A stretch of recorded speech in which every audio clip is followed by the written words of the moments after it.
How to protect the network security of industrial control systems. Designed specifically to protect the network security of industrial control systems.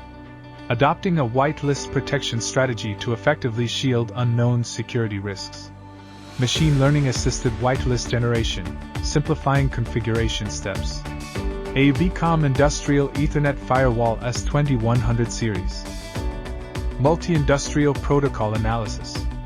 Equipped with the Avcomm Deep Packet Inspection Engine, capable of deep analysis of industrial protocols such as Modbus, OPC, DNP3, BA/UA, and S7. Whitelist protection strategy. Avcomm Industrial Firewall features whitelist protection strategy, vulnerability protection strategy, ACL protection strategy, IP/MAC protection strategy, and intrusion protection strategy. Specially designed for industrial-grade environments.